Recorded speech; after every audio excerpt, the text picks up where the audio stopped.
ভোটের আগে খড়গপুরের নগদ উদ্ধার, বিজেপি নেতার বাড়ি থেকে ৩৫ লক্ষ টাকা উদ্ধারের অভিযোগ। অগ্নিমিত্রা ঘনিষ্ঠ সমিত মণ্ডলের থেকে টাকা উদ্ধার। মোদির ওয়াশিং মেশিন কাজ করছে, সোশ্যাল মিডিয়ায় কটাক্ষ তৃণমূলের। অন্যদিকে হুগলির দাঁতপুরে ২ লক্ষ টাকা নগদ, ২টি আগ্নেয়াস্ত্র সহ আটক বিজেপি নেতা স্বরাজ ঘোষের গাড়ি।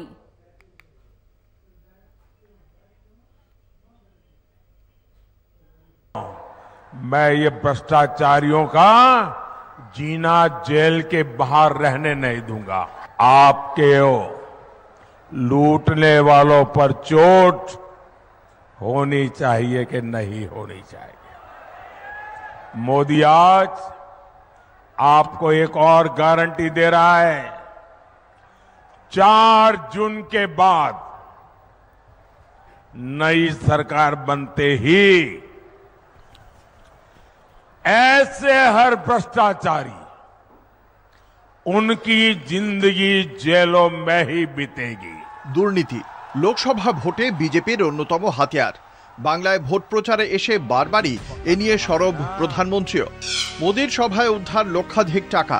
খড়গপুরের লজে পুলিশের তল্লাশি, কাঠগড়ায় অগ্নিমিত্রার ঘনিষ্ঠ। মোদির সভা শেষ হতে না হতেই বিজেপির বিরুদ্ধে দুর্নীতির অভিযোগ।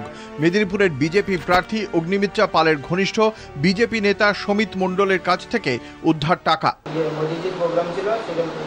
কতদিন আছেন এখানে? কতদিন এখানে আছেন? ব্যাগটা কি আজকে নিয়ে এসেছিলেন? আমি নিয়ে আসি। আপনি জানতেন টাকা আছে বলে এখানে? এই বিপুল টাকার উৎস কি?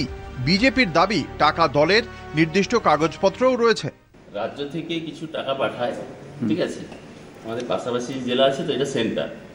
তো আমাদের বাপরজি, আমাদের রাজ্যের যে ট্রেজারার, তিনি পাঠিয়েছিলেন তো তাদের খরচার জন্য। তো ওরা র্যালিতে এসেছিল, র্যালি থেকে নিয়ে যাবে আর কি, ওদের খরচার জন্য। তো এরা নিয়ে যায়নি, কালকে সকালে আসবে বলেছে, আমাদের অ্যাকাউন্টের টাকা। কালকে আমাদের প্রধানমন্ত্রীর প্রোগ্রাম ছিল, এত বড় প্রোগ্রাম করতে আপনারা জানেন লক্ষ লক্ষ টাকা লাগে, গাড়ির ভাড়া, কর্মীদের নাস্তা পানি ইত্যাদি। তার জন্য পার্টি টাকা নিয়ে এসেছিল, খরচা করেছে, এবং পার্টির টাকা, পার্টি তার হিসাব দেখিয়ে দেবে। এবার ওরা যদি এটা প্রুফ দিতে পারে যে এটা ওদের একদম ভ্যালিড টাকা ইলেকশনের খরচার জন্য, তাহলে ঠিক আছে। বিপুল টাকা উদ্ধারের পরেই আসরে তৃণমূল টাকার ছবি দেখিয়ে এক্স হ্যান্ডেলে পোস্ট, বিজেপিকে ওয়াশিং মেশিন কটাক্ষ। আপনি ঘুরে ঘুরে বাংলায় প্রচার করছেন যে যত দুর্নীতিগ্রস্ত আছে তাদের বিরুদ্ধে আমার লড়াই চলবে আর তাদের আমি জেলের ভেতরে ঢোকাবো। এদিকে আপনার স্টেজে একজন দুর্নীতিগ্রস্ত মানুষ বসে আছেন। 2 লক্ষ নগদ টাকা উদ্ধার, আগ্নেয়াস্ত্র সহ আটক বিজেপি নেতা। খড়গপুরের পরেই শিরোনামে হুগলির দাঁতপুর লকেট চট্টোপাধ্যায়ের কেন্দ্রে রবিবার নাকা চেকিংয়ে আটক করা হয় বিজেপি নেতার গাড়ি। তল্লাশিতে 2 লক্ষ টাকা উদ্ধার হয়, আগ্নেয়াস্ত্রও উদ্ধার হয় তাঁর নিরাপত্তারক্ষীর কাছ থেকে। হুগলি গ্রামীণ পুলিশ সূত্রে জানা গিয়েছে, আগ্নেয়াস্ত্র লাইসেন্স ছিল, তবে রিটার্নিং অফিসারের প্রয়োজনীয় অনুমতি ছিল না। পরপর টাকা উদ্ধারের ঘটনায় ফের চর্চায় অর্থের বিনিময়ে ভোট কেনার অভিযোগ। রাজনৈতিক তরজায় তৃণমূল বিজেপি 2 যুযুধান শিবির। কলকাতা টিভি।